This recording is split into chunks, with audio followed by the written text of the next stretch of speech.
Thank you. Thank you everyone for being here and taking your time. Uh, Thank you so much.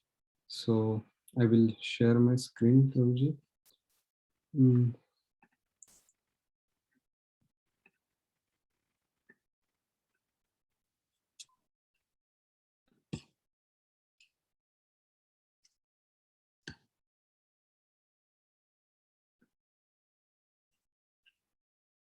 yeah. Is it visible, Prabhuji? Yes, Prabhu. Yeah. Okay.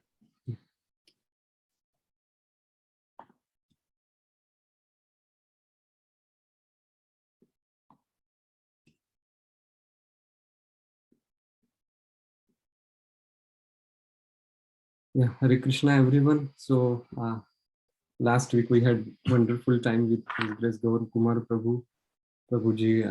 The last chapter was conversation between Narada and Vyasdev, and uh, and in the end, um, like Narad Muni himself, like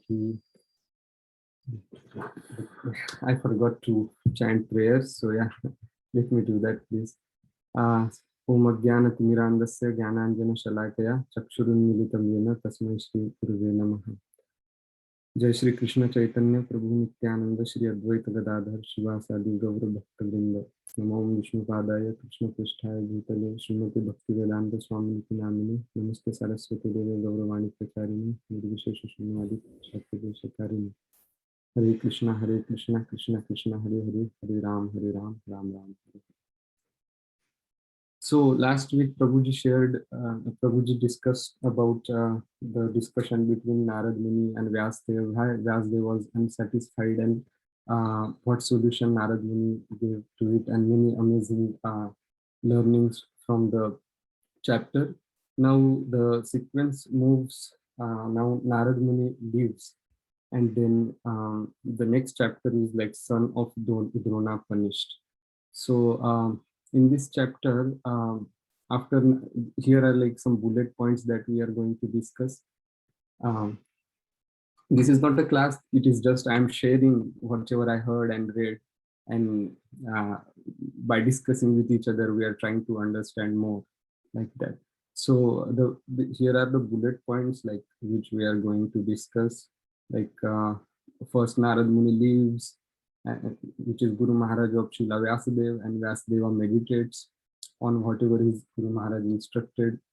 Then then a few verses discuss about how Srimad Bhagavatam is best remedy for all the suffering souls and the sufferings that humanity is going through.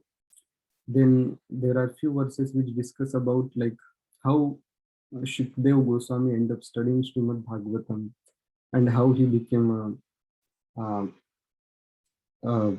how he spoke the Srimad Bhagavatam. And then after that, um, there is this. Then topic shifts to like how Ashwatthama killed five sons of Pandavas, and then there is entry of Lord Shri Krishna as a person first time in Srimad Bhagavatam. It's been discussed before, but as a person, Lord Shri Krishna is introduced in a scene, and then there are there is incidents around Ashwatthama invoking Brahmastra, and then Arjuna counteracting it with the guidance and blessings of Lord Shri Krishna. Very interesting incidents. And then Arjuna captures Ashwatthama, and then there is, in the end, Ashwatthama is given a punishment. And there is also a lot of discussion and some insights into how they decide about the punishment of Ashwatthama, and then how in the end he is punished. So we'll start.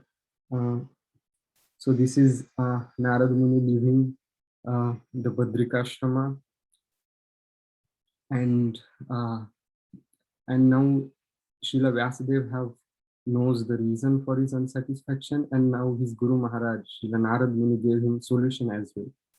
So Vyasadeva is now sitting in meditation, and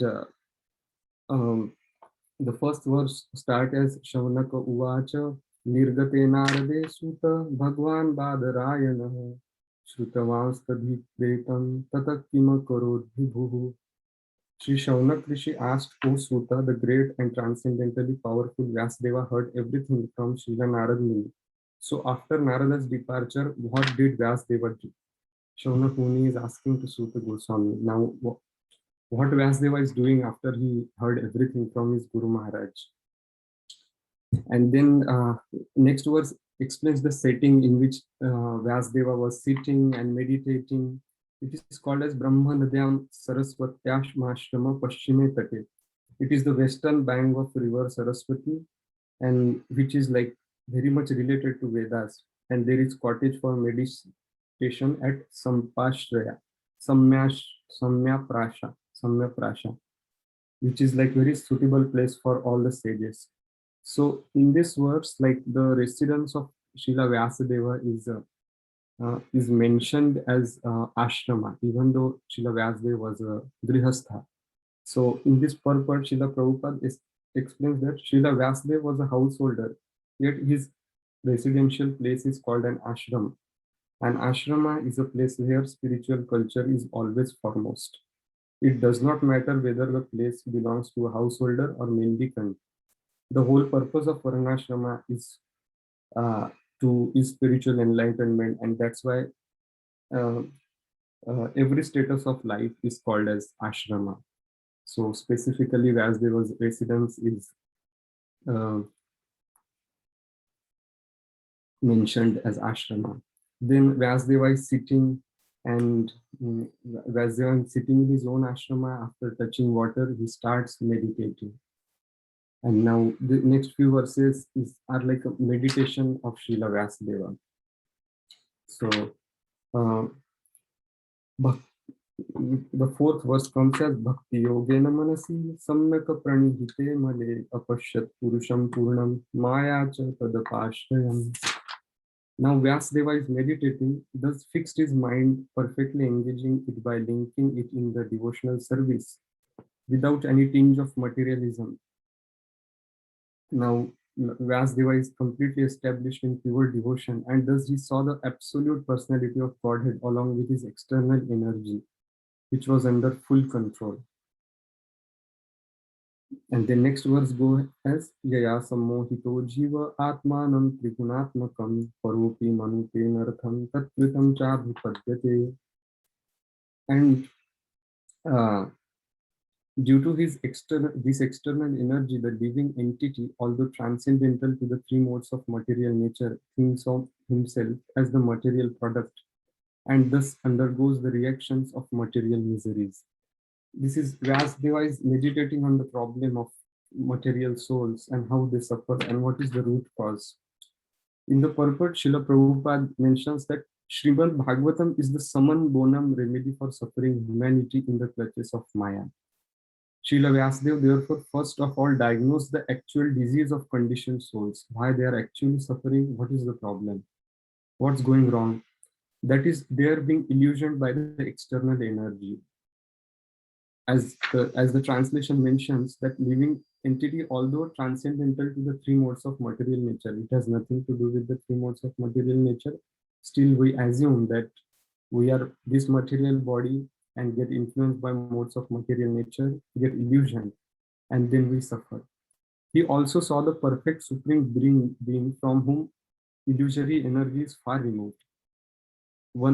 At one side, Vasudeva was seeing why living entities suffer, and at the other end, he was also seeing the supreme personality of Godhead Krishna, and he's like a sun, and then suffering of soul is like a darkness, and once Lord is there, this whole darkness can be removed.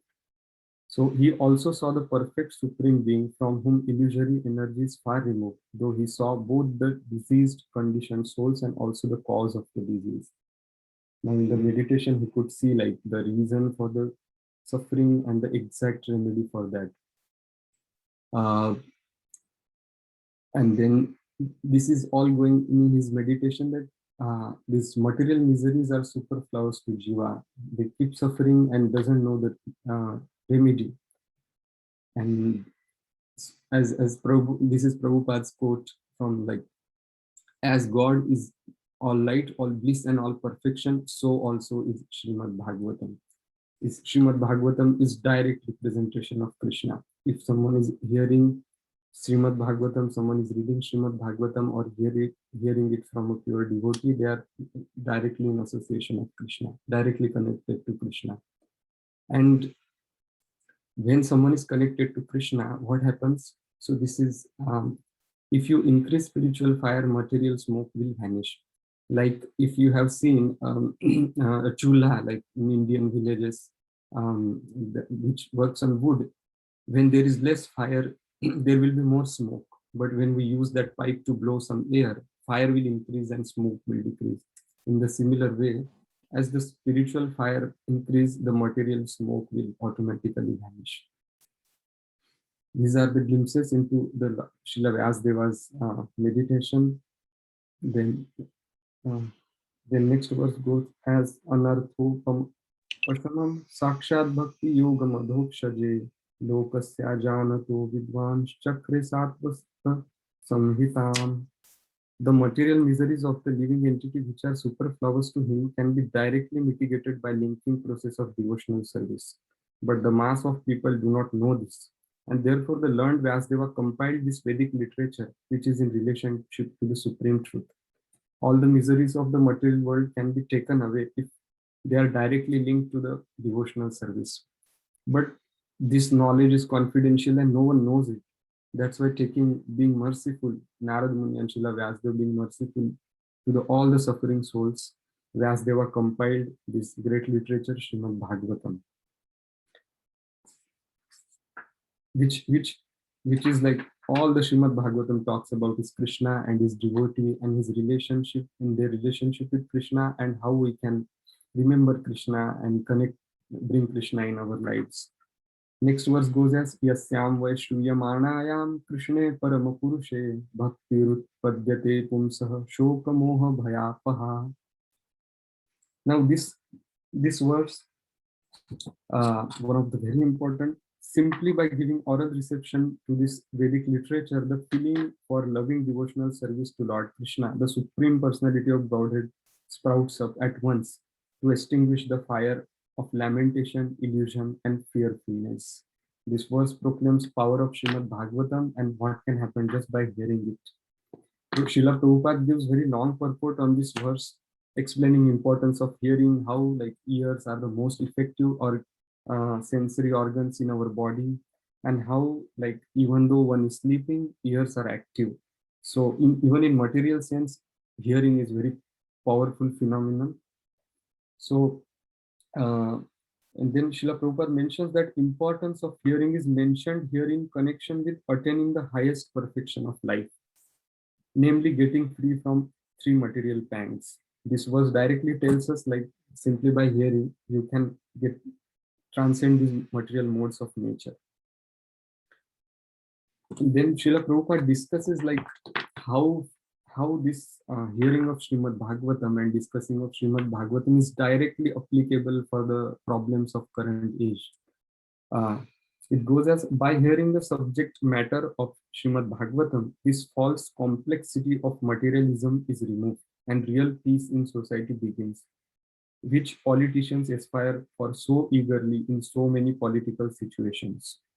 The politicians want a peaceful situation between man and nation, but at the same time, because of too much attachment for material domination, there is illusion and fearfulness. Therefore, the politicians' peace conferences cannot bring about peace in society. It can only be done by hearing the subject matter described in the Srimad Bhagavatam about the Supreme Personality of Godhead, Shri Krishna. The foolish politicians may go on holding peace and summit conferences for hundreds of years, but they will fail to achieve success until we reach the stage of re-establishing our lost relation with Krishna. The illusion of accepting the body as the self will prevail, and thus the fearfulness will also prevail. Until there is material illusion, but unless we associate ourselves with the material body and the modes of material nature, there will be fearfulness, and unless there will be fearfulness, there will be like there cannot be peace. That's what Srila Prabhupada is saying. There was First World War, then there was Second World War, and both the times there, during both the times there was a lot of talk about establishing peace and not letting war happen again. But whatever human intelligence try to do, it's not enough. New and problem arises. So the ultimate solution, as per Srila Prabhupada and as per Srimad Bhagavatam, is like spreading the glories of Lord Shri Krishna and making people hear about them through Srimad Bhagavatam.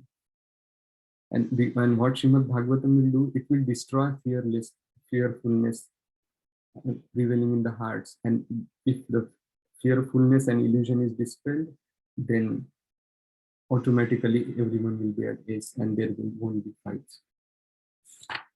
So then, yeah. So this is what the Shaunak Rishi and the Suta Goswami discussions between them, and this is the verse just I discussed. Yam Saiva Shriya Manayam Krishna Karma Purushe Bhakti Rupadate Pumsa Shokamoha Vahata. Simply by oral reception, we can develop devotional service unto the Lord. And as soon as devotional service sprouts up, at once extinguish the fire of lamentation, illusion, and fear of feelings, which are the cause of all material miseries. So it goes like this, and then next words talk about Srila Shukadev Goswami, that after Srila Vyasdeva compiled this Srimad Bhagavatam, he taught it to his son Shukadev Goswami, about whom it is mentioned that who was already engaged in self-realization. Nivrutti Niratam Munihi, the sage who was already engaged in self-realization. So now Shaunak Rishi is asking question. He's curious. Savai Nivrutti Niratah Sarvatropekshako Munihi Kasya va Bruhati Neta Matma Rama Samabhyasata. Now this is the question of Shaunak Rishi to Suta Goswami. Sri Shaunaka asked Suta Goswami, Shukdev Goswami was already on the path of self-realization and he was pleased with his own self. So why did he take the trouble to undergo the study of such a vast literature? As we know about Srila Shukdev Goswami, he, like, as soon as Srila Shukdev Goswami born,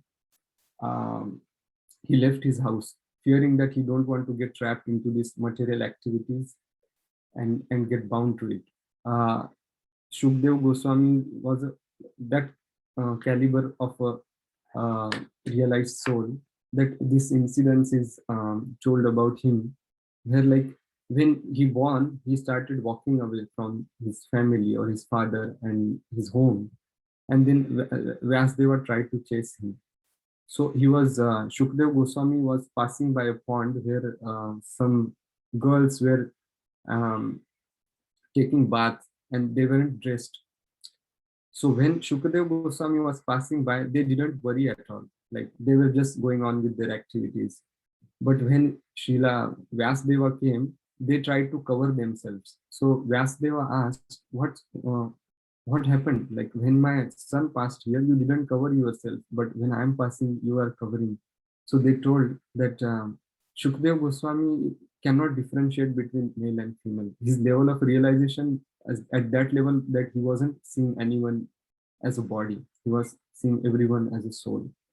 So Shukdev Goswami, the person, he was liberated since childhood and is Atma Rama and Atma Kama, one who is self-satisfied, one who gets joy from within, and he don't have to look outside for satisfaction or for joy. Then why did he came back to ashrama and study Srimad Bhagavatam? So there are 2 points mentioned, that Srimad Bhagavatam is, of course, it is for the like the souls who are suffering, and it can help them connect. It will connect them to the Lord and then help them get rid of material miseries. But it is also, the Srimad Bhagavatam is literature. As a literature, it promotes Nivritti Marga, which is for like the Paramhamsas. Nivritti Marga means like rising above the material activities and getting connected to the Lord. So and the pravritti marga, which is like engaging in material activities, is called pravritti marga. And Narad Muni strongly condemns pravritti marga and encourages everyone to become part of nivritti marga by studying and understanding Srimad Bhagavatam. So, uh, so why Shukdev Goswami came back? So, uh, so basically, in a way, Shukdev Goswami was an impersonalist or a jnani who whose level of realization was like Brahma, and he was Brahma. He was on the stage Brahma Bhuta Prasannatmana Sochati na Kamshati. So he was on Brahma Bhuta stage. And like Shukdev Goswami, there are also some other examples of some other Gyanis given, like Chatush Kumaras, four sons of Brahma. Since like as they born, their father, Chatush Kumara's father, Lord Brahma wanted them to increase progeny, but they denied because they were like situated in transcendence, and they don't wanted to get engaged in material activities. But these Chatush Kumaras also, when they saw the form of Lord, as you can see in the picture, one Chatush Kumara is looking at the lotus feet of Lord, one Kumara is looking at the lotus face of Lord, one Kumara is looking at the garland of Lord, and they are all amazed. And so for the liberated souls, it's not possible for any liberated soul to get attracted towards anything material. They will spit at it, but when they are seeing the form of the Lord, their hearts are attracted. So because Lord's Rupa, Lord's Katha, and everything related to Lord Krishna is above material world. It's transcendental. So, and there is example of given of Bilva Mangal Thakur, who wrote Krishna Karnamrita. So Bilva Mangal Thakur, he, as Prabhupada mentions in one of his purports, that Bilva Mangal Thakur was from South India and he was impersonalist for some time. But when he heard about the Leela and pastimes of Lord Krishna, he became so much attracted that he wrote Krishna Karnamrita. And now, as we can see in this picture, he's singing, and the gopis and Krishna and everyone is dancing in ecstasy. So these were the Gyanis who end up becoming. Some incidents happened, and their bhakti was kind of suddenly revived, and then they got completely immersed themselves into bhakti and bhakti rasa. It is like the case is similar, somewhere similar to Sri Krishna Chaitanya Mahaprabhu as well. Like before meeting Ishwar Puri, Mahaprabhu was like Tarkik Shiromani. He will do lot of tarka, defeat everyone. But when he visited, he meet with Ishwar Puri and learned about the glories of the Lord and Harinam. Then Mahaprabhu completely transformed, so much so that all the Vaishnava in Nadia became followers of Sri Chaitanya Mahaprabhu. Similar is somewhere in the case of Bhakti Vinod Thakur, as he mentions in his Swalikit Jivni, that until the age of around 27, like Bhakti Vinod Thakur was not a Vaishnava devotee, or he wasn't like completely following the path. But when he got a copy of Chaitanya Charitamrita and read it, his heart, like his original bhakti bhav was like completely aroused, and then he was like became a pure devotee. So this was there. And then, yeah, so now we come back to again Shukdev Goswami. So what happened with Shukdev Goswami, that he came back to his father's ashrama and then wanted to study Srimad Bhagavatam. So there is this story that Srila Vyasadeva wanted to bring back Shukdev Goswami so that he can teach him Srimad Bhagavatam. So he taught few verses to his disciples and sent them to the forest. So these two disciples were cutting wood in the forest, and then they were singing these two verses. The first one was Barha Pidam Natavara Karnayam Karnikaram Bibhradvasa Kanaka Kapisham Vajayantim Chamala Randharvenu Adhara Sudhaya Purayan Gopavrinder Vrindaranyam Swapadaramanam Pravishad Gita Kirti. Uh, like We can meditate on the beautiful form of the Lord here in the picture, wearing a peacock feather ornament upon his head, blue karnikara flowers on his ears, and a yellow garment as brilliant as gold, and the Vaijayanti garland. Lord Krishna exhibited his transcendental form as the greatest of the dancers as he entered the forest of Vrindavan, beautifying it with the marks of his footprint.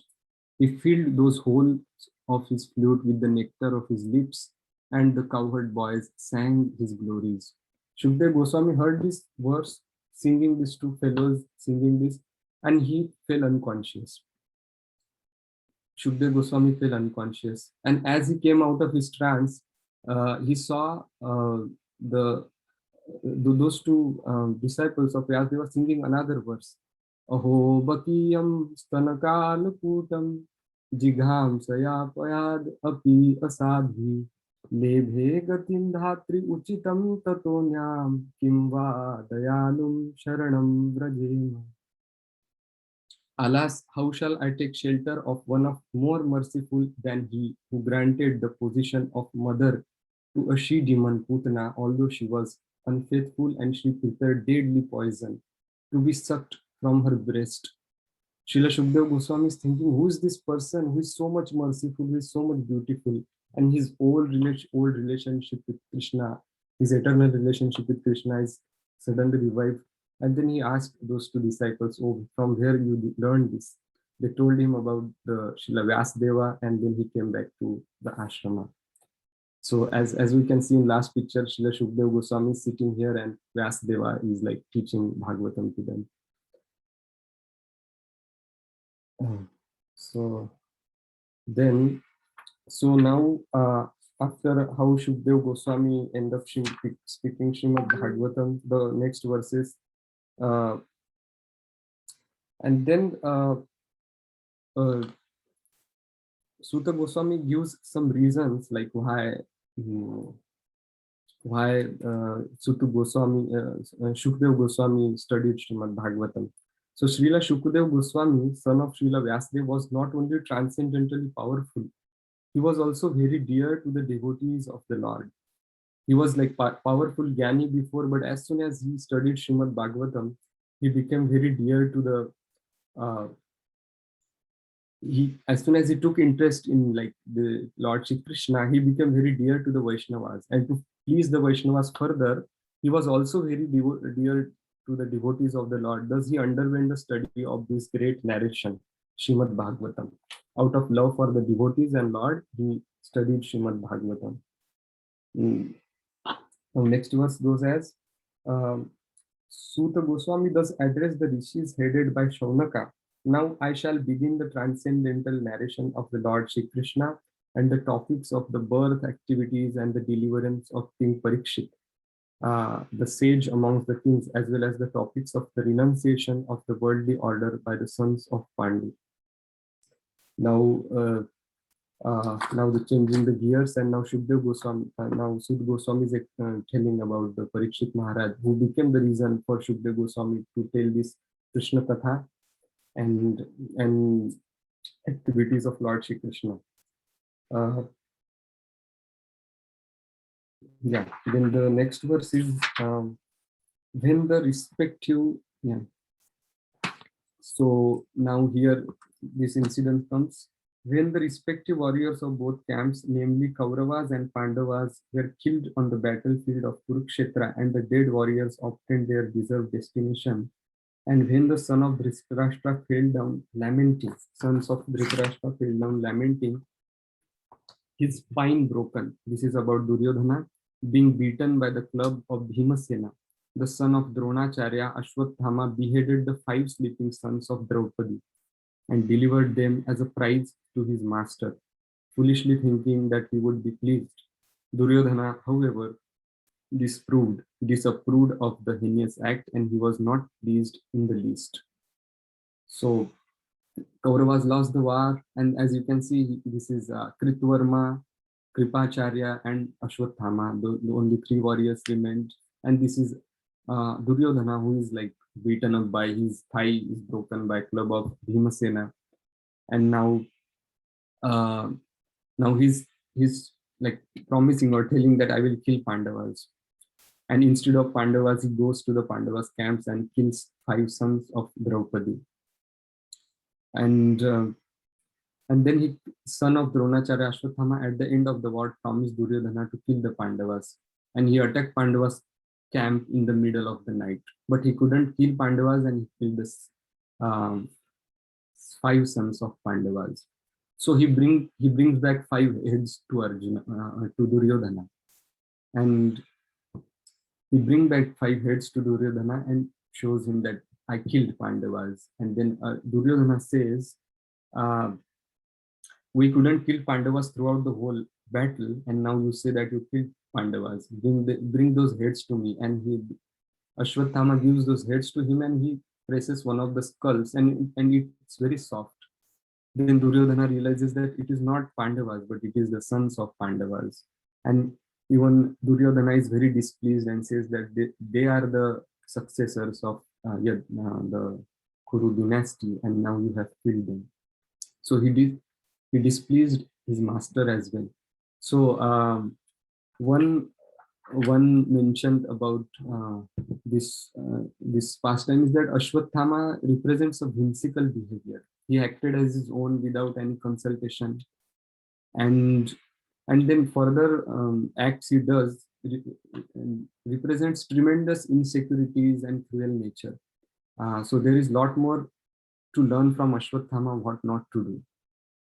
And if someone acts out of whimsical, independent nature, it's not pleasing to anyone, not to Lord, Guru, or Vaishnava, not. It's not helpful for anyone. That is shown from the character of Ashwathama.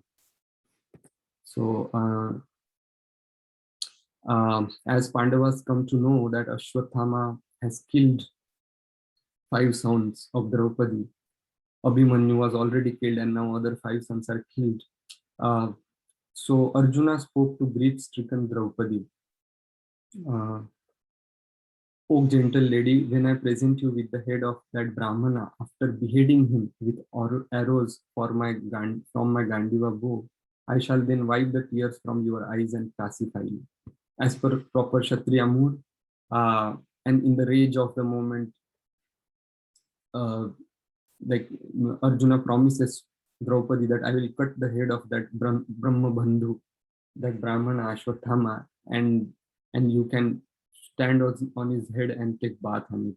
Proper Kshatriya behavior. So this verse comes, Mata Shishunam Nidhanam Sutanam Nishamya Ghoram Paritapyamana Tadarudadavach Pakala Kulakshi Tam Santya Yannaha Kiritamali. Draupadi, the mother of the 5 children of Pandavas, after hearing the massacre of her sons, began to cry in distress with eyes full of tears. Trying to pacify her in great loss, Arjuna spoke to her as thus. And now this is the promise that Arjuna made, that he will cut head, and then after burning your sons' bodies, you can take bath and standing on his head. So now Arjuna arms himself with furious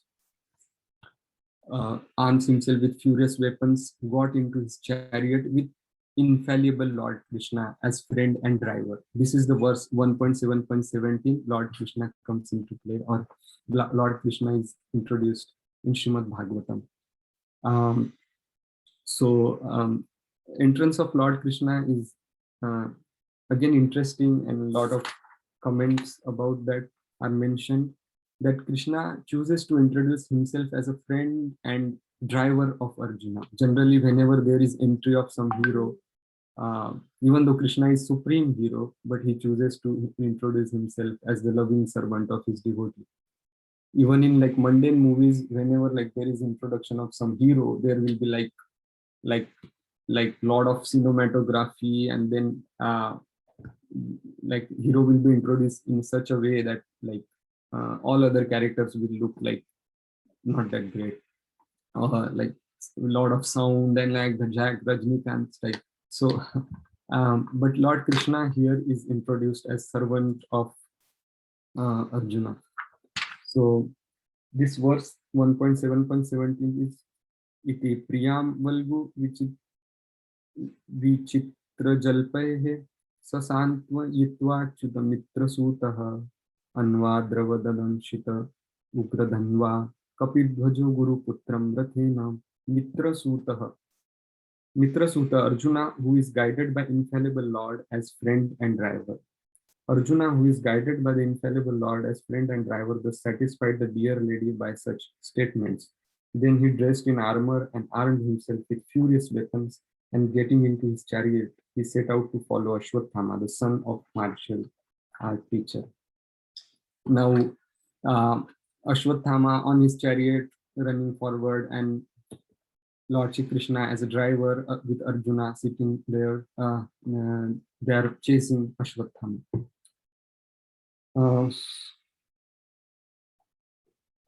Then Ashwathama, the murderer of the princess, seeing from a great distance Arjuna coming at him with great speed, fled in his chariot, panic-stricken, just to save his life, as Brahma fled in fear from Shiva.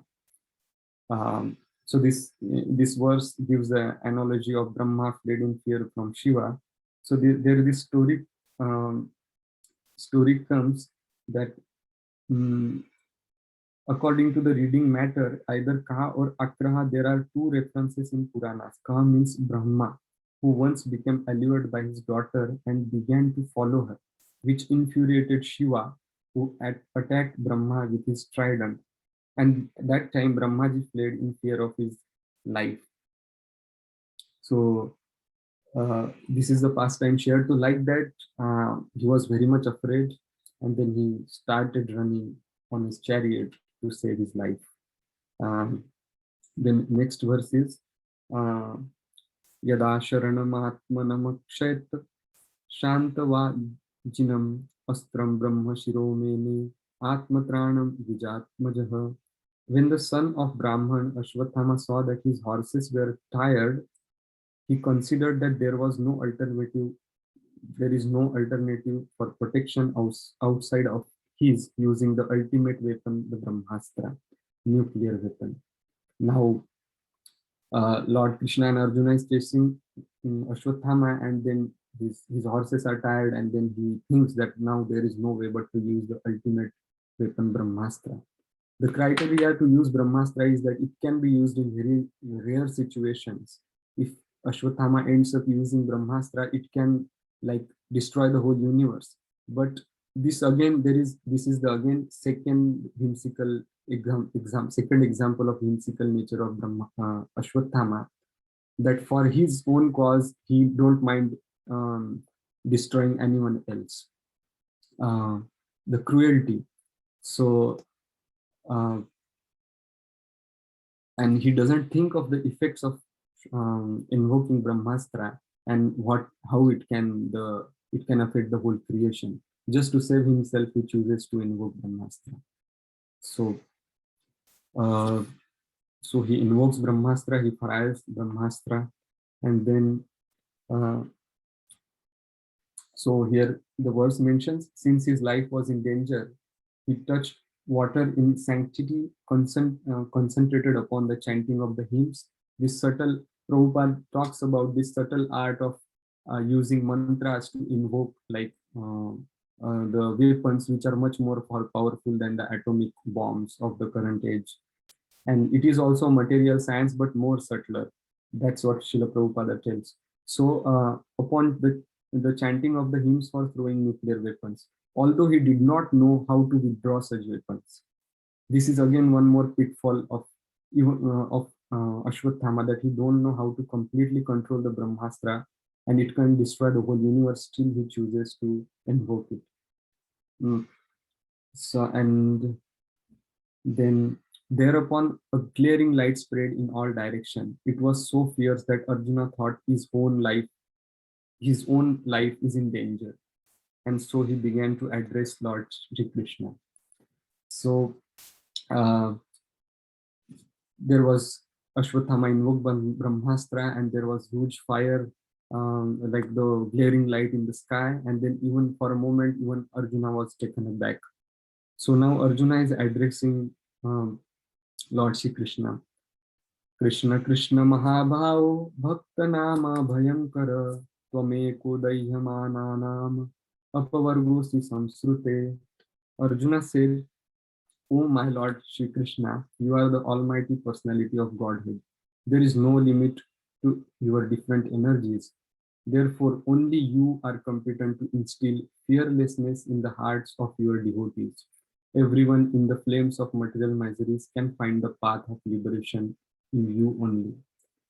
Uh, so this Srila Prabhupada mentions in this verse, in the purport of this verse, that a devotee of the Lord is always fearless because of the protection given by the Lord. Only Lord can instill fearlessness in our hearts. So, and then again, Arjuna's prayers continues.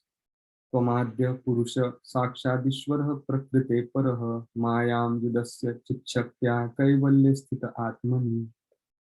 You are the original personality of Godhead who expands himself over the creation and is transcendental to material energy. You have cast away the effects of material energy by dint of your spiritual potency. You are always situated in eternal bliss and transcendental knowledge, is glorifying the Lord. So Prabhupada mentions in this purport that the best means to get out of the world of ignorance is suggested here, just to get connected to Krishna, because you are always situated in eternal bliss and transcendental knowledge. Then next verse goes as, uh, and yet, though you are beyond the purview of material energy, you execute the four principles of liberation characterized by religion and so on for the ultimate good of conditioned souls. So, uh, so even though Lord is beyond this material nature, still Lord descends and then execute the four principles of liberation characterized by religion and so on for the ultimate good of the conditioned soul, just for the sake of conditioned souls, to help them transcend this material world. Lord descends. So Srila Prabhupada mentions in purport, the Lord descends to eradicate this false sense of enjoyment and thus reclaim conditioned souls back to Godhead. That's the whole purpose of Lord coming to material world. That is the all merciful nature of the Lord for the fallen souls. Then prayers continue.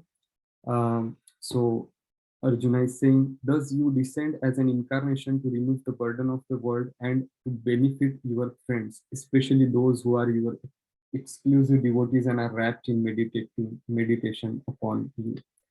Um, so this Lord's, like, why Lord descends to this material world, it is discussed in here, to paritranaya sadhunam vinashaya cha dushkritam. Out of love for his devotees, Lord Krishna descends. So now, now the next verse discuss about uh, seeing this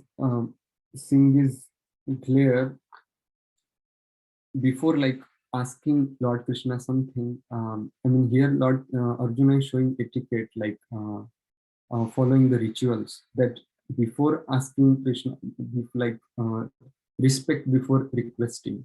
So now Arjuna is asking Lord, "O Lord of Lords, how is it that this dangerous effulgence is spreading all around? Where does it come from? I do not understand it." And now first Arjuna paid his respect to Lord Shri Krishna, and now he is asking.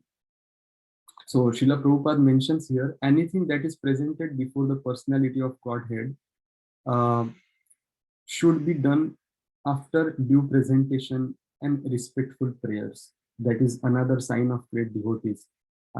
Like um, some normal person would have been like, oh, Krishna is with me. Oh, Krishna, save me from this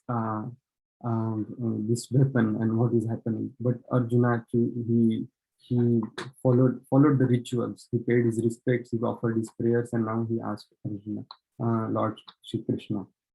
So now in the next verse, Krishna mentioned, Lord Shri Krishna tells Arjuna that, so this yeah, this there is some few things are discussed on this point of like mm, respecting before requesting. So as did Arjuna did, there are some other examples as well, mm, like Dhruva Maharaj and Tukaram Maharaj, uh, which like Radhesham Prabhu discussed in his class. So I found them very relevant here too. So Dhruva Maharaj, like when he was leaving for Badrikashram, either very dangerous situation or very joyful situation, we should not miss on rituals. That's what this verse tells. We should try to follow etiquette and rituals for with the devotees. So like when the Dhruva Maharaj, when the Vaikuntha Vasis came to take Dhruva Maharaj to the Vaikuntha Loka, he as soon as they came, he didn't like boarded the board and went away.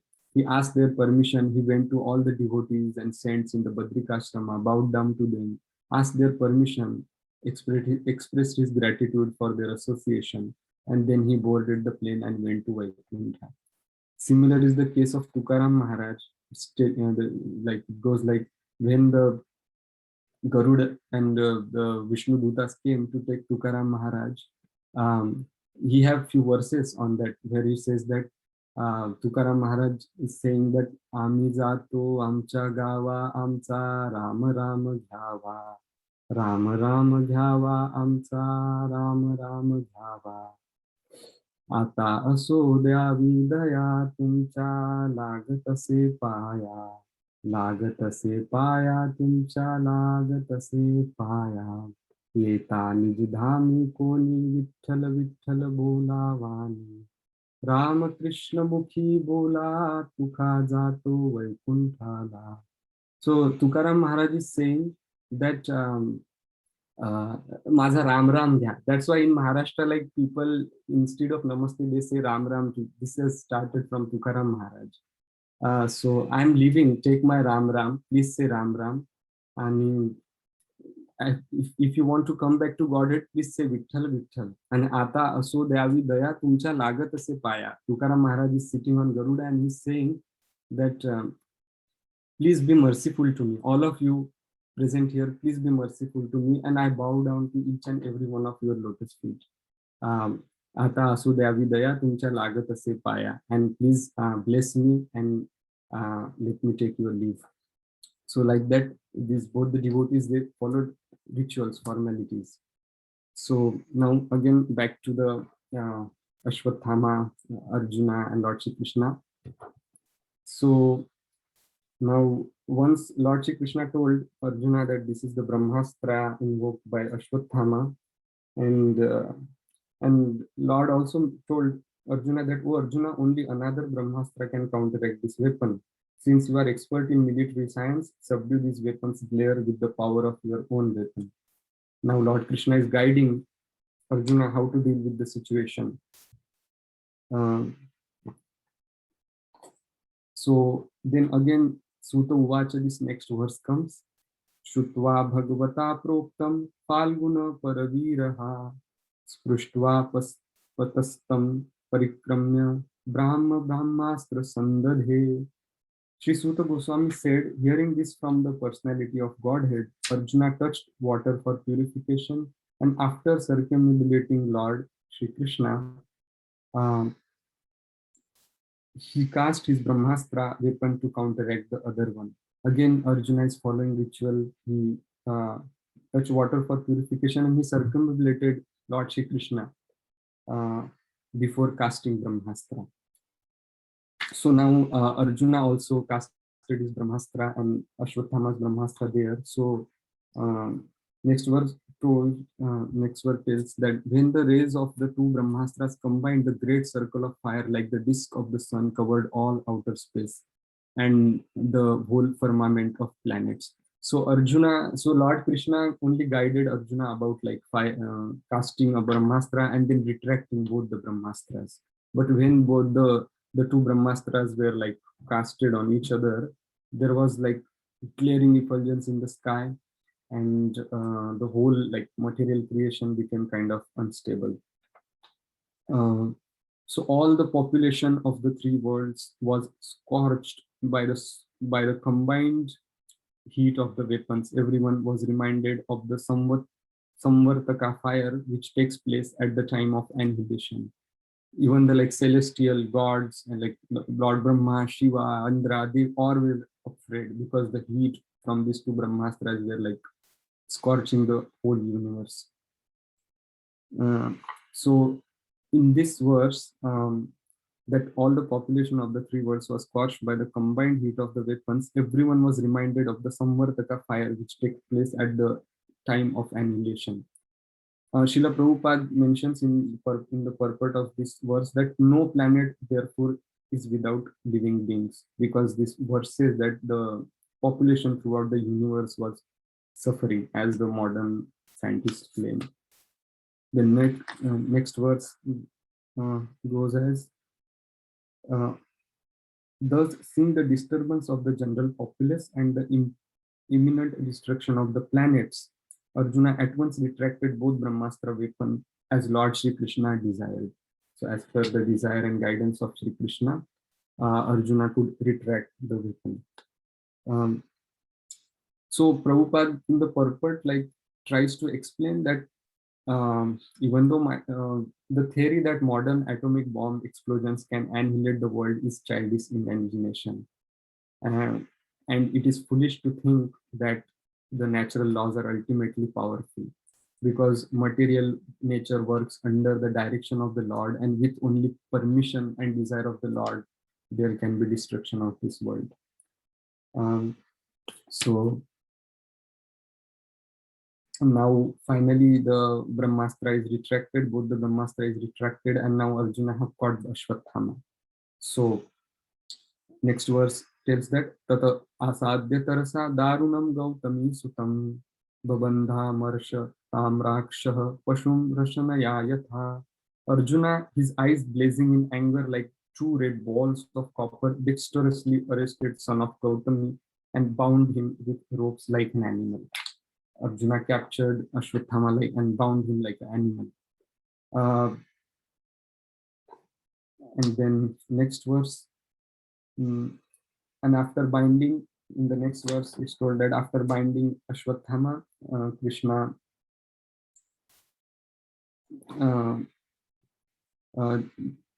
after binding Ashwatthama, Arjuna wanted to take him to the military camp, but he wanted to take him to the military camp. But now Lord Shri Krishna is saying something to Arjuna. The personality of Godhead Shri Krishna, looking on with his lotus eyes, spoke to angry Arjuna. So in this verse, like the verse 34, Shibiraya Ninishantam Rajavavadva Ripumbalat Praharjunam Prakupito Bhagavan Bhujaikshanaha. So in this verse, Arjuna's eyes are like described as red as copper.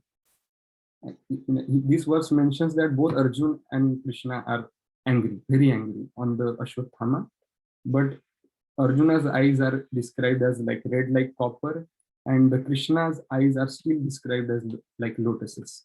So Srila Prabhupada writes about this. Both Arjuna and Lord Shri Krishna are described here in an angry mood, but Arjuna's eyes were like balls of red copper, whereas the eyes of the Lord were like lotuses. This means that the angry mood of Arjuna and that of the Lord are not on the same level. The Lord is transcendence, and thus he is absolute in any stage. His anger is not like the anger of a conditioned living being within the modes of the qualitative material nature. That's what she explained here. Then now Lord Krishna is saying to Arjuna that, oh Arjuna, you should not show mercy by releasing this relative of a Brahmana, a Brahma Bandhu. Brahma Bandhu, he's called as Brahma Bandhu because he is a Brahman, he's born in Brahman family, but he doesn't have qualities of a Brahmana because he killed children, for he has killed innocent boys in their sleep. So Srila Prabhupada explains here that as by birth one can become a son of a high court judge, but that doesn't make me a high court judge. Similarly, if someone is born as a Brahmana, doesn't make him a Brahmana. As by birth only one does not become a high court judge, so also one does not become a Brahmana simply by birthright, but by acquiring the necessary qualifications of a Brahmana. As the High Court judgeship is a post for the qualified man, so also the post of a Brahmana is attainable by qualification only. Um, then next verse talks about, mm, and then Lord Krishna is further explaining that a person who knows the principles of religion does not kill an enemy who is careless, like Lord Krishna is telling, who is what uh, knows principle of religion, does not kill an enemy who is careless, intoxicated, insane, asleep, afraid, or devoid of his chariot. Nor does he kill a boy, a woman, a foolish creature, or a surrendered soul. Uh, so he in this verse specifically, Srila Prabhupada talks about nonsense, non-violence. Shri Krishna is, if someone is atatai, if he's doing, he's committing a dharmic activity of a atatai, an aggressor, the all the activities like killing a helpless person, boy or woman, or doing all kind of aggressor activities, then that person should be punished. That what Krishna is insisting on, Lord Shri Krishna is insisting on here. And Srila Prabhupada says that violence carried out on religious principle is far superior to so-called non-violence. There was when Srila Prabhupada was in USA, there was he had meeting with some Buddhist guru, and then that Buddhist guru was like strong proponent of non-violence. And then Srila Prabhupada asked him, like, if what will you do if one of your disciples is um, like her mouth, like someone on the road tried to outrage her modesty, or like someone tried to pull her hand, what will you do? Um, and then he was kind of, that guru was kind of caught up and he couldn't say anything. But and then his disciples were like, Guruji, what? Like, you won't do anything if someone comes and pulls my hand?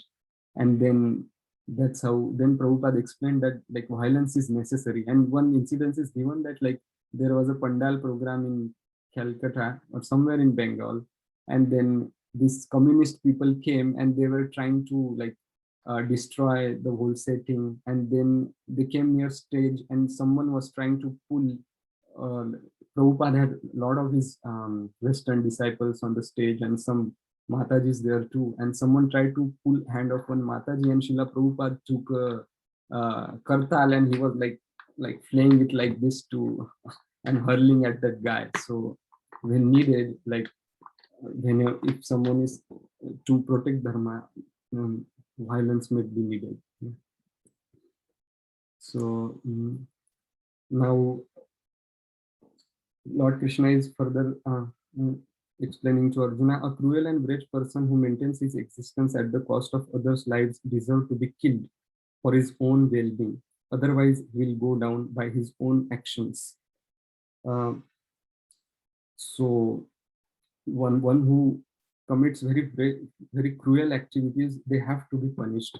Like Smriti Shastras that men who are punished by the king on the principle of life for life are purified of all their sins. It's like atonement. If someone is punished for committing murder or something, then it helps them. Otherwise, it will completely mess up their karma. So much so that they may be eligible for being promoted to the planets of heaven. If someone murders and a king punishes him with a death sentence, then it will save that person from all the other karma. That's why an aggressor should be killed. That's what Lord Shri Krishna is telling. So in a way, Lord Shri Krishna is trying to instigate Arjuna to kill Ashwathama externally, but internally, Lord Shri Krishna doesn't want Arjuna to take action immediately, which will be revealed in like subsequent verses. Uh, and then in this verse, that aggressor should be killed, Srila Prabhupada talks about the animal slaughter. So in the purport, at the end of purport, it's mentioned that the material world is itself a place always full of anxieties. And by encouraging animal slaughter, the whole atmosphere becomes polluted and more by war, pestilence, famine, and many other unwanted calamities. Um, so Prabhupada is giving us reason behind this pestilence, famine, and many other unwanted calamities that fall upon from nowhere. So And then Lord Krishna reminds Arjuna that when you heard that your son's being killed by Ashwatthama, you promised Draupadi that you would bring forth the head of the killer of your sons. So just remembering that, you should kill Ashwatthama. But the hidden, so this is so this pastime is about like how the devotees, pure devotees and Lord, or the pure Vaishnavas, they are intimately connected and they can understand hearts of each other. So even though externally Krishna is suggesting Arjuna to kill Ashwatthama, he's not killing, because he understands heart of Krishna somewhere, that through Ashwatthama, Krishna want to do the pastime of Parikshit Maharaj, and which will bring forth the Srimad Bhagavatam into this world. And then it will spread the glories of Lord Shri Krishna as Bhaktavatsal, who saves Parikshit Maharaj in the womb of Uttara, to whom like Ashwatthama tries to kill when he left like to go. So Lord Krishna is saying this man is an assassin and a murderer of your own family members. Not only that, but he has also dissatisfied his master. Even Duryodhana is not happy with the heinous act that Ashwatthama committed. His but the burnt remnants of his family, kill him immediately. This is Lord Shri Krishna saying to Arjuna. Now, next verse, Suta Uvacha एवं परीक्षता धर्मं पार्थ कृष्णेन चोदितः नैच्छद्भक्तुं गुरुसूतं यद्यप्यात्महनं महान. Suta Goswami said, although Krishna, who was examining Arjuna in religion, encouraged Arjuna to kill the son of Dronacharya, Arjuna, a great soul, did not like the idea of killing him, although Ashwatthama was a heinous murderer of Arjuna's family members. And then Srila Prabhupada mentions in purport, Arjuna was a great soul, undoubtedly, which is proved here also. Lord Shri Krishna encouraged Arjuna outwardly just to test Arjuna's sense of duty. All pure devotees come out successful in the respective test by the Lord, so did Arjuna. There is one reason also discussed behind this, that Arjuna promised Draupadi that he will kill Ashwatthama and bring his head to her, but she never asked for him. So he decides to consult Draupadi before killing him. So this in his class, like this consulting culture is very much appreciated by Radhanath Swami Maharaj and Radhesham Prabhu, and like there is I heard one pastime from Radhesham Prabhu's class that there is very senior disciple of Radhanath Swami Maharaj called Nathji Prabhu, who is like very successful businessman and very big personality in Mumbai. So once Maharaj and Nathji Prabhu was discussing about some investment, and then and Maharaj was asking him that are you going to do it, or something like some decisive point. So he requested Maharaj, Nathji Prabhu requested Maharaj that please, Maharaj, I need, can you please give me permission? I need to consult with my wife. And then after he said that, Maharaj was so happy, and Maharaj, like in front of him, appreciated it so much for like being like that. That consulting culture is very good culture. Like we should be consulting, taking. Like not just by going on our own, we should be consulting, discussing with the devotees, Vaishnavas, seniors, your peers, and then acting on something. That is a quality of a Vaishnava. So, and Maharaj mentioned in his Sunday class also, Maharaj mentioned this point, that he asked like to the audience that whom of you think that Nathji Prabhu is a great businessman and is capable enough to take his decision? And then everyone raised hand, and then Maharaj asked like, but how many of you know that before taking any decision he asked his wife? So I mean, yeah, it was a lesson and a fun moment as well. So but I think, yeah, Maharaj insisted on like consulting and asking and then going with the decisions. Then next verse goes, so Lord Krishna is trying to convince externally in every way to Arjuna to kill him. So they reached their camp. After reaching his own camp, Arjuna, along with his dear friend and charioteer, uh, Sri Krishna entrusted the murderer unto his dear wife, who was lamenting for her murdered sons.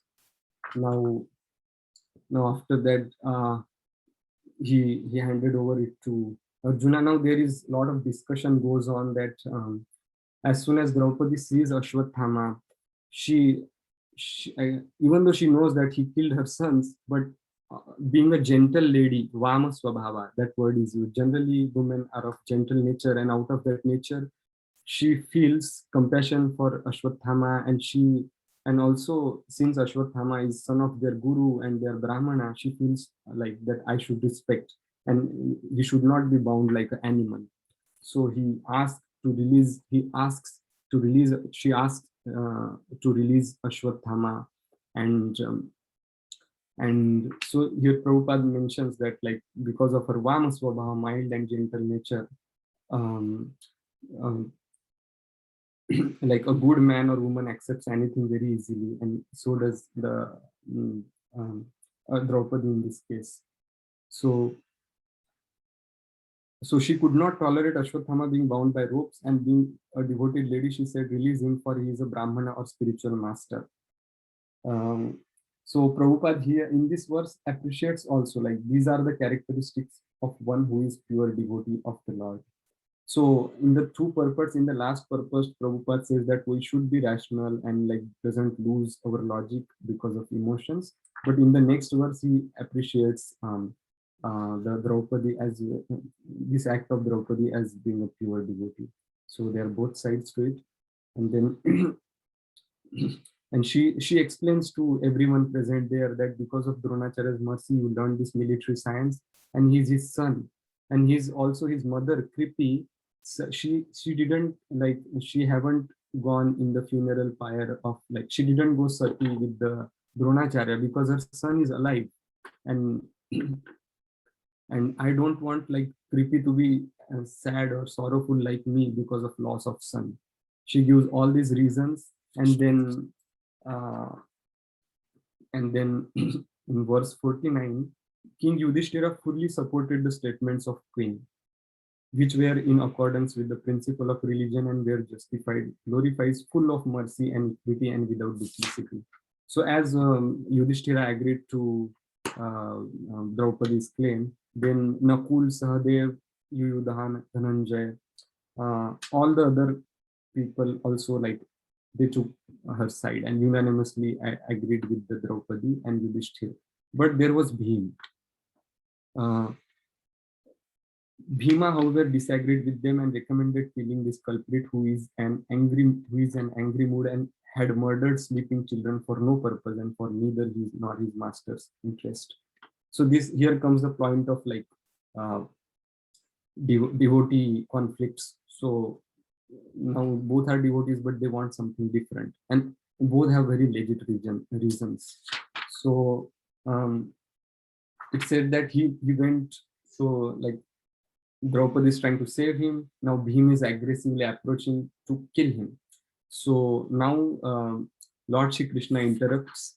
So in this verse, it is Nishamya Bhima Gaditam Draupadyascha Chaturbhuja Alokya Vadanam Sakyuridamaha Hasanniva. So Krishna is mentioned as four-handed in this verse, Chaturbhuja. So Srila Prabhupada shed some light on this, that Lord Shri Krishna had two arms, and why he is designated as four arm is explained by Sridhar Swami.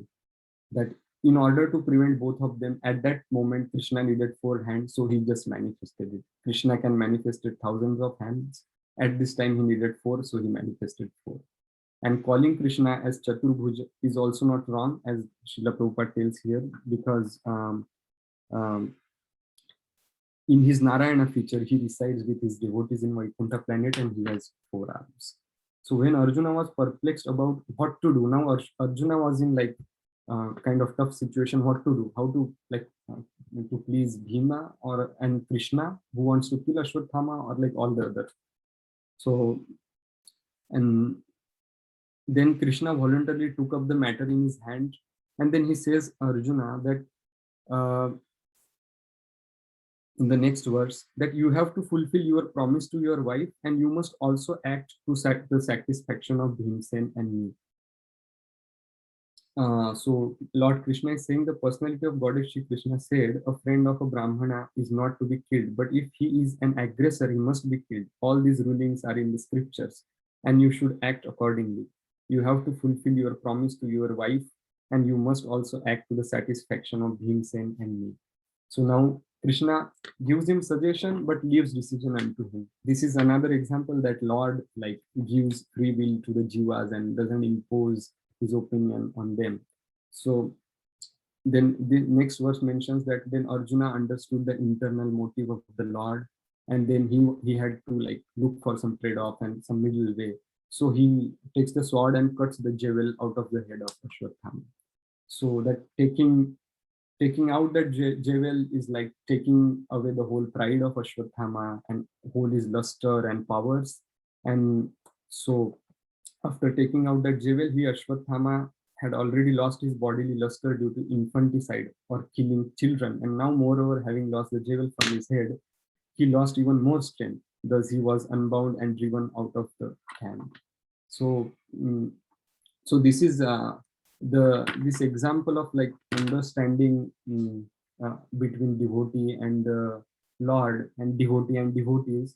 This is like this another example is given of Chitraketu Maharaj, that he was flying on the plane, and then he appreciated Lord Shiva from the sky, that Lord that that that Lord Shiva, the spiritual master of the general populace, is the best of all living entities who have accepted material bodies. Um, he enunciated the system of religion, yet how wonderful it is that he is embracing his wife Parvati in the midst of assembly of great saintly persons. Like Lord Shiva's wife is sitting on his lap, and then he is giving a class to ascetics or sannyasis. So he just appreciated, but Parvati Mata took it in other ways. Lord Shiva smiled. It said that Lord Shiva smiled. Even all the audience was perplexed that Chitraketu Maharaj is offending or praising Lord Shiva. But when Lord Shiva smiled, they understood that it's the intimate interaction between the two devotees. But Parvati Mata couldn't take it, and she cursed Chitraketu that even though you have seen Lord Shankarsana, but you have audacity to offend Lord Shiva, and you become demon in next birth. So then Chitraketu Maharaj comes down, and he accepts, like it is mentioned that he was powerful enough to curse back, but he just comes down, humbly bows down to Lord Shiva and Parvati and accepts her curse. And then after that, Lord Shiva is saying this verse, Narayana parasarvena putaschana bidhati swarga pavarga narkeshva apitulyartha darshana. This is very famous verse that devotees solely engaged in the devotional service of the Supreme Personality of Godhead Narayana never fear any condition of life. For them, the heavenly planets, liberation, and the hellish planets are all the same. For such devotees are the interested only in service of the Lord. So their whole interest is serving the Lord. So did, like, even though Bhima wanted something, Draupadi wanted something, but their ultimate satisfaction was in like pleasing the Lord. So even though they had desire, but they didn't stick to it. They accepted whatever happened as per the suggestion of the Lord. And now they cut the jewel out of the head of the Ashwatthama, and like after he had been untied and turned loose, Ashwatthama wandered towards the forest like a lost animal. So after they cut jewel, Ashwatthama is sent to for exile. He's left untied, and then they do final rites of all the dead Pandava, the five sons of Pandavas and other relatives, it's said. And when Lord Krishna starts to leave to the Dwarka, then that moment this Ashwatthama again cast Brahmastra to kill Parikshit Maharaj, the last um, successor of Pandavas, and then from there the Kunti Maharani's prayer starts. Yeah. So we will stop here. And this is like there was Ram Navami last week, so just wanted to wish everyone very happy Ram Navami. And I haven't shared any words from Ramcharitmanas, so I just wanted to share one too. Um, so so it's this verse is about like the when Lord Ram was born, just मास दिवस कर दिवस भा मर मन जानी कोई रथ समेत रवि थकेउ निसा कवन विधि होई. So the one day become of a month, and the whole month, like the Surya Dev, the sun god, he just forgot to move his ratha, and there was a day for a whole month in Ayodhya, but no one couldn't realize it. It was, they were in so much joy and ecstasy that no one could know that uh, it was a day for the whole month. And then Lord Shiva tells that Aurav ek kaho nij chori. Even I will tell you one secret thing, that me and Kagbhushundi we took a human form and then went for the darshan of Lord Ram, and this way. And then when, like, after some time, all the four Kumaras, like, they were taken to um, uh, their guru Vasishtha Muni, and Vasishtha Muni for naming ceremony. So he names every one of them and gives reason for the, like, for naming it. So, like, Jo Ananda Sindhu Sukha Rasi Sikarate Triloka Supasi Jo Sukha Dhama Rama Asanama Akhila Loka Dayaka Vishrama. So one who is ocean of joy, and with one drop of that ocean, all the three worlds can become happy. Such a abode of happiness or bliss is Ram. That's why I name him as Ram. That's what he reason gives. And then he tells that Bharat is the Lord who maintains the whole world. That's why his name is Bharat. Bharat in Hindi means like one who feeds or one who maintains. And then Shatrughan is like, just by remembering him, your enemies or foes will be destroyed. So he names him Shatrughan. And then Lakshmana is the one who supports the whole universe, and he's the dearest to Lord Ram. That's why he named him as Lakshmana. So this is the few verses I shared. So Hare Krishna, Krishna Krishna, Hare Hare, Hare Ram, Ram Ram, Hare Hare. And really sorry if I took more than needed time. I think it's very late. So Thank you so much, Vinay, Prabhu. This was amazing. If you can stop sharing, Prabhu, just for 1 second, please.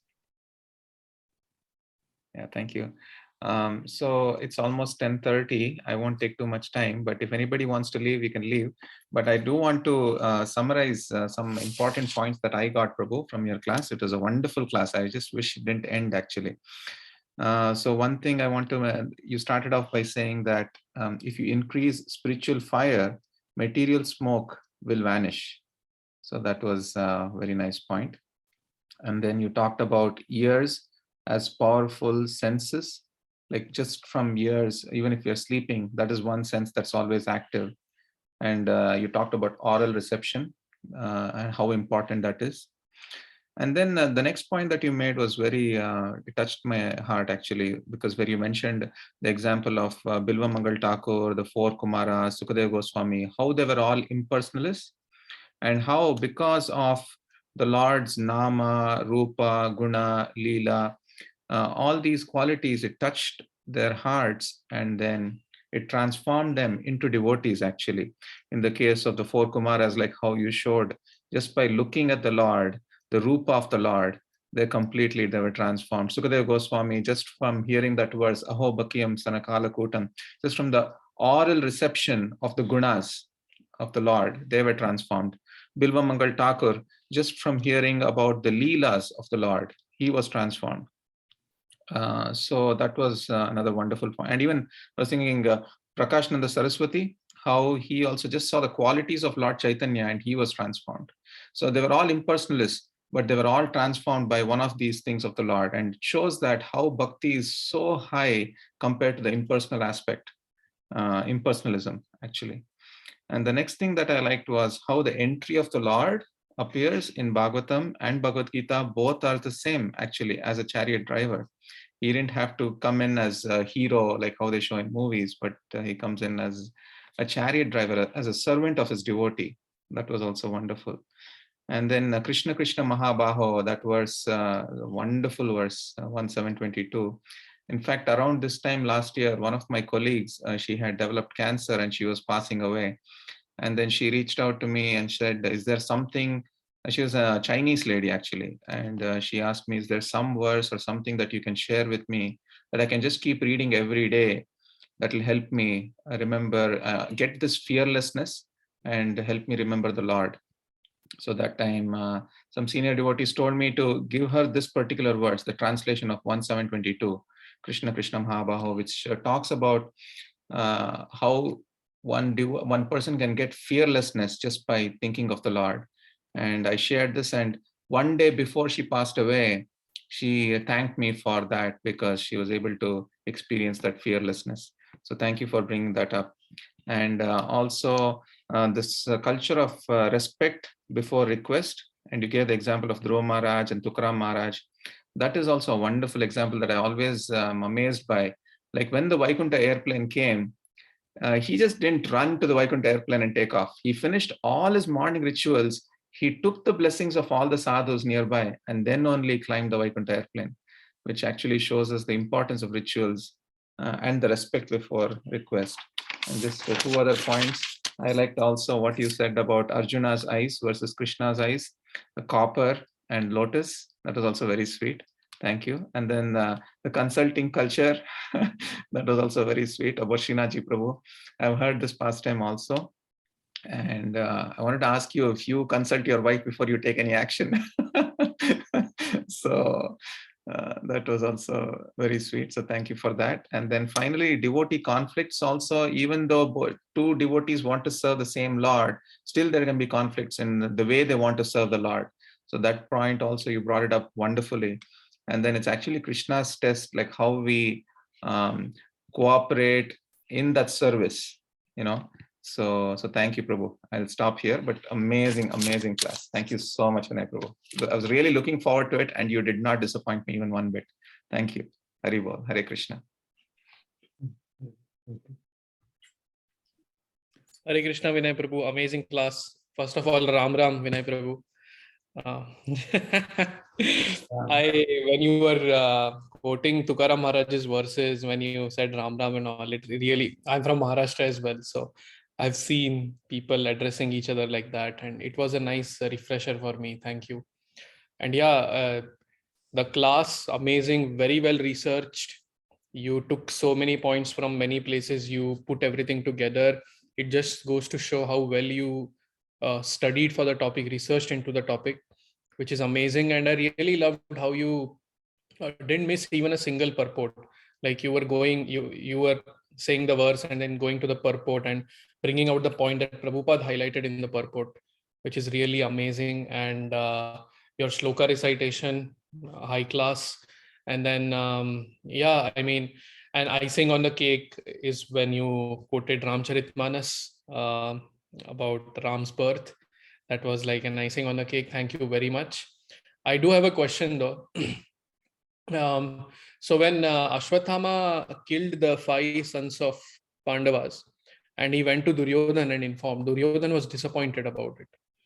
I was, when I read it in Bhagavatam, I've actually marked it as a question. I haven't asked it to anyone, but since you've covered this, I'll ask you. So Duryodhan, like, he wanted destruction for the Pandavas, right? So why was he disappointed? Why was he displeased with the act of Ashwathama? About this, I heard Prabhu in a class that like they were successors of Pandava, the Kuru dynasty as a whole. Like, so Okay. that's why he was sad that you destroyed our successors of Kuru dynasty. Those were like everyone from the Kaurava side is already dead, and these are the kids who are gonna take the Kuru dynasty forward. That's one reason that I have heard in a class. Understood. Okay. Just a follow-up question. Didn't Duryodhan have kids? He had, I think, but they all died like in the Battle. Yeah, they were fighting from his side and they died.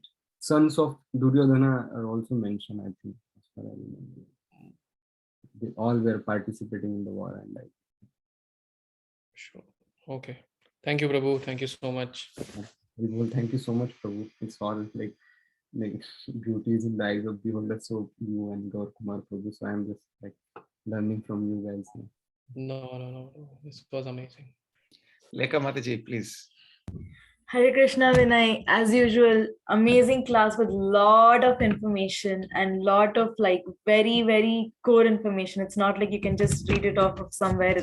And that is Vinay. Like everyone knows Vinay more than I think I do, especially those who are in New York. So it was really good. And for me, what stood out, like really struck a chord, was literally the whimsical behavior of Ashwatthama, and that's a pattern that sometimes I see in myself, and then maybe even in like my peers or in this generation. There's like a lot of whimsical behavior, a lot of like impulsive reaction, and then how dangerous and how detrimental it can be. And on the and a very strong opposing character is that of Draupadi, where Ashwatthama kills her sons, and still she is like evaluating the situation. She's like, Kripi should not go through the same, and he's your guru's son, like you cannot kill him. And it's like completely opposite behavior. But then I think there's a very strong lesson for all of, at least for me, to take.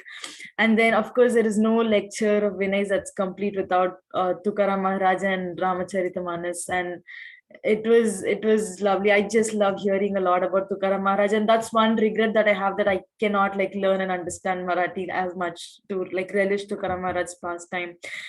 So thank you for that, and amazing class. Thank you. Lekha's already halfway there with Marathi, so I don't know. I confuse it with Gujarati sometimes, so I don't know. She hears me and Vinay talking Marathi all the time. Yeah, I Sindhu Kanya Mataji, before you start speaking, does he follow the consulting culture? Did he consult with you for all the decisions he makes? I was gonna say, yeah, he does for the big decisions, but the smaller ones, I think needs work. Prabhu, you need to work on that, Prabhu. Really nice class, and I think Gaur Kumar Prabhu hit a lot of the very amazing points that you made. One thing in the beginning that you said that I really liked to hear was that an ashram is a place where spiritual life, spiritual progress comes first.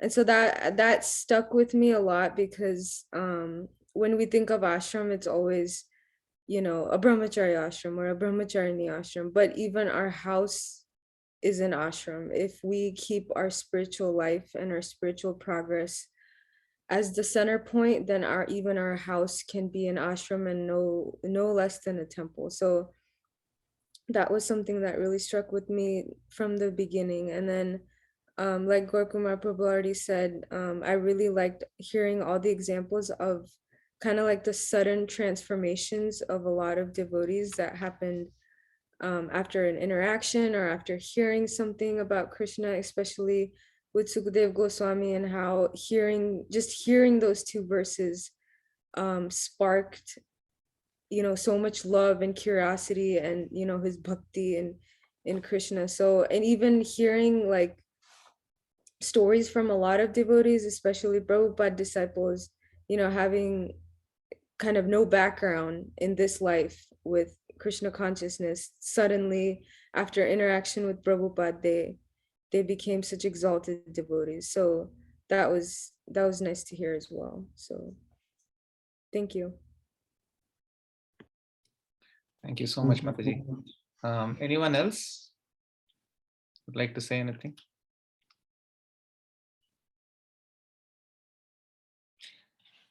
Okay, so thank you again, Vinay Prabhu, for taking the time and spending so much time in preparing for this class. The slides were great.